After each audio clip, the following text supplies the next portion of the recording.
Capítulo 3. Reinventarse o desaparecer. Ya te he contado mi historia de cómo llegué a Madrid, donde cometí el resto de mis atrocidades, donde seguí otras 991 almas de las que soy poseedor.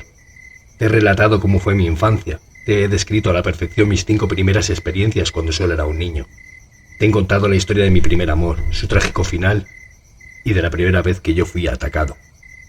Has podido imaginarte mis manos ya no solo empapadas en sangre, sino en tripas, vísceras, sesos. ¿Y aún quieres seguir leyendo esto? Creo que te había subestimado. Esperaba que tus ojos no pudieran soportar el miedo, el sufrimiento, el horror e incluso ocasionalmente el asco durante más de 9.500 de las palabras que brotan de mi tintero. Pero aquí sigues, enganchado a estas líneas esperando conocerme un poco más, ignorando lo que podría pasarte si pudieras llegar a conocerme en realidad. Te he visto a través de las páginas, cómo te tapas los ojos cuando llegas al clímax de la escena. Ciegas tu mirada instintivamente, pero es en vano, ya que esas crueles imágenes no están en tus ojos, sino dentro de ti, en tu cerebro, y ya jamás podrás censurarlas. Te he visto tan horrorizado que intentas obligarte a dejar de leer, pero tu curiosidad y tu morbo te lo han impedido, ya en diferentes ocasiones, y supongo que también te lo estarán impidiendo ahora. Lentamente separas los dedos que cubren tu rostro para dejar entrar la claridad y alguna imagen, y vuelves a mirar estos renglones, buscando más y más. ¿De verdad quieres más? Pues yo te lo daré. Ya te he dicho que siempre he tenido una extraña obsesión con las cifras exactas y los números representativos, y siempre he festejado de algún modo poco convencional las fechorías correspondientes a esas cifras. Así, en mi crimen número 10, ahorqué por sorpresa a un hombre de mediana edad en un nogal, simulando la escena de la película Los Santos Inocentes. En mi crimen número 50, al ver contemplada el 5% de mi obra, también quise hacer algo especial. Pero creo que nadie se dio cuenta de lo que intentaba decir con aquella mano amputada, la única parte del cuerpo que llegó a encontrarse de aquel hombre desaparecido. 5 dedos, tampoco era tan difícil. El caso es que se me antoja contarte, ahora mi crimen número 666, mi cuadro más representativo, mi homenaje a Satanás. Pobre hombre, no pudo superar esa cifra. El caso es que por aquel entonces yo ya había abandonado a mi segunda familia, una secta que rendía culto a Satanás con actos de sadismo y lujuria en antros abandonados a las afueras de Madrid. Había aprendido mucho de aquella gente y tenía que seguir con mi camino en solitario. Llevaba ya 662 crímenes a mis espaldas y tenía 25 años. Veía acercarse aquella cifra tan especial y tenía que planear algo memorable. Estaba nervioso e impaciente, deseoso de que llegara el momento. Se me había ocurrido una célebre estampa para mi glorioso lienzo. Fue en un pequeño pueblo de la Sierra del Guadarrama. No sabría definir a qué comunidad autónoma pertenece el municipio, si a Castilla y León o a la Comunidad de Madrid. Seguramente estuviera ya en la provincia de Segovia. Era un pueblo pastoril, muy angosto. No recuerdo muy bien el nombre, aunque tampoco es demasiado importante. Pero no se me ha olvidado el pintoresco paisaje. Era un pueblo perdido en la sierra. En sus alrededores solo había 2 pueblos de parecido tamaño y población, y en el resto de sus aledaños solo había robledos y los animalillos que habitan la fauna de la zona. Como he dicho, el pueblo era pequeño y acogedor. La mayoría de las casas eran de construcción antigua, con enormes fachadas de piedra, aunque también había alguna vivienda más moderna. La iglesia, igual que las casas, también era de piedra y estaba ligeramente alejada del pueblo, lo que daba un toque más pintoresco a la escena que ya empezaba a reproducirse en mi cerebro. Recuerdo muy bien que era en invierno, ya que fue en fechas navideñas. Mis compañeros de piso creían que había ido al pueblo con mi familia, y mi familia pensaba que me había quedado trabajando. Mientras tanto, yo estaba pasando 5 días en la sierra, vigilando los movimientos de aquel pueblo, buscando la situación idónea. Dormía en un saco de dormir dentro de una tienda de campaña bien alejada del pueblo, y la cambiaba de lugar cada noche. Hacía mucho frío por las noches, pero mejor, así dormiría menos horas, las que necesitara para descansar, ni más ni menos. En primer lugar, el sacerdote de la parroquia, que todos los días pasaba por aquel camino dirección a la iglesia, junto con 2 mujeres mayores, a eso de las 9 menos 10 para preparar la misa de las 10.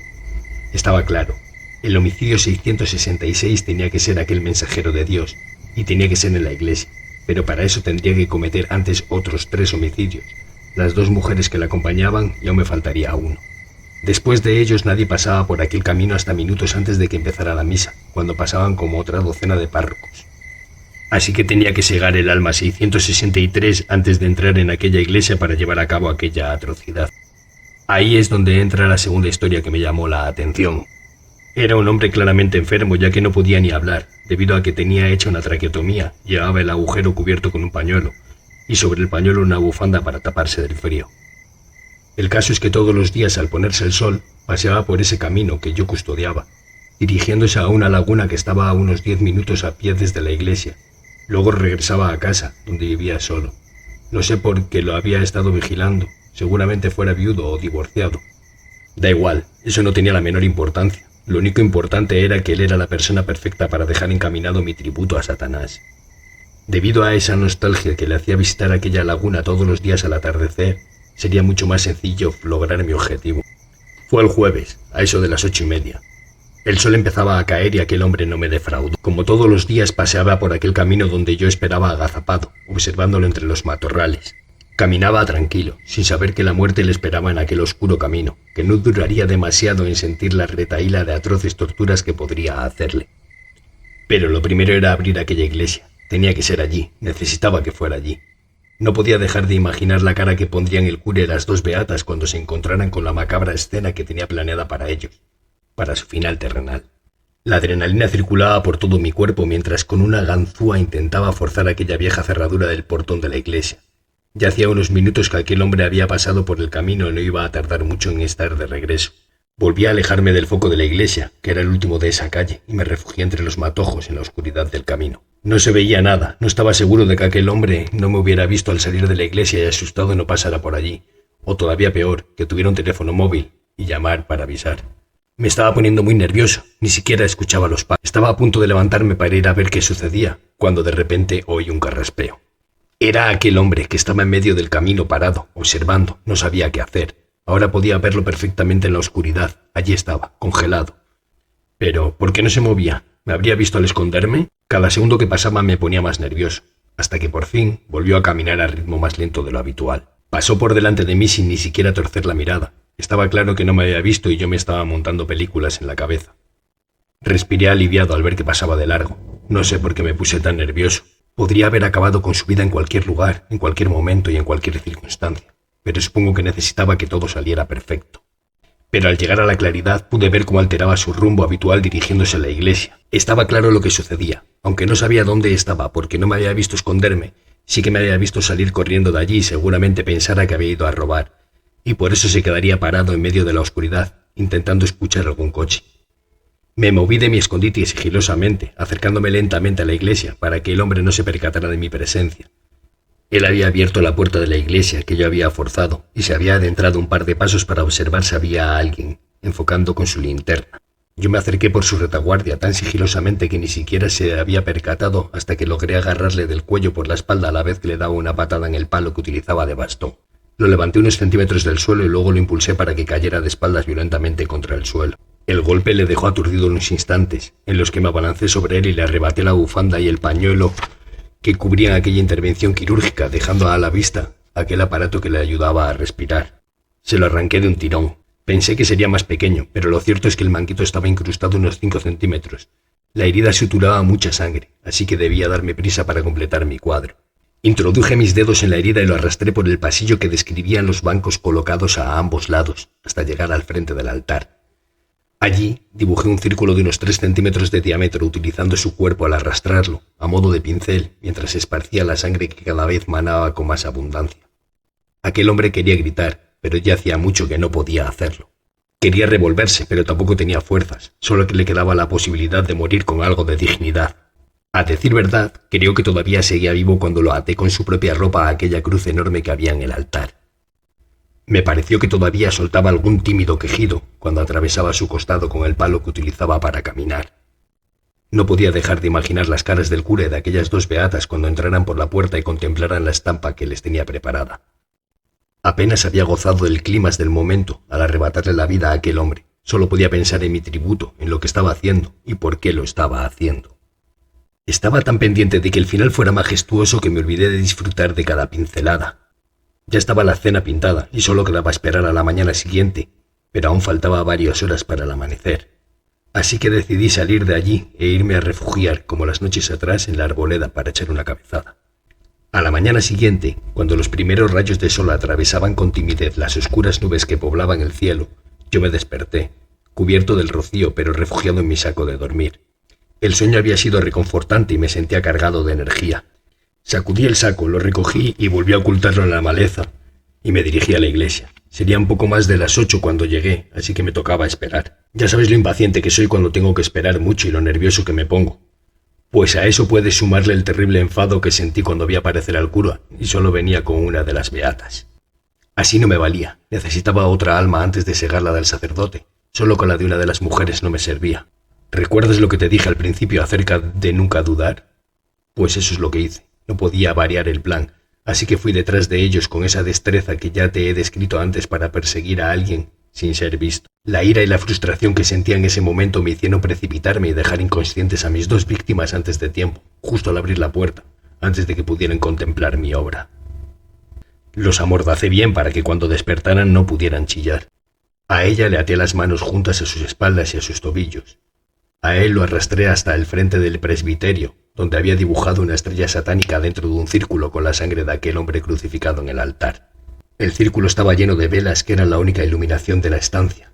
Lo coloqué en medio de la estrella poniendo en cada punta una de sus extremidades. Luego saqué de mi mochila un martillo y 4 clavos enormes, le clavé las muñecas al suelo y luego hice lo mismo con sus tobillos. Él había recuperado el conocimiento mientras le clavaba el primer clavo e intentó resistirse, pero no duraría mucho en su afán y en darse por vencido. Supongo que ya comprendía que había llegado su hora y esperaba encontrarse con el Creador. Rezaba, o eso parecía, a través de la cinta americana. Pero esa mirada de tranquilidad pronto se vio aturdida cuando escuchó a aquella mujer que, también amordazada, contemplaba la escena desde la entrada.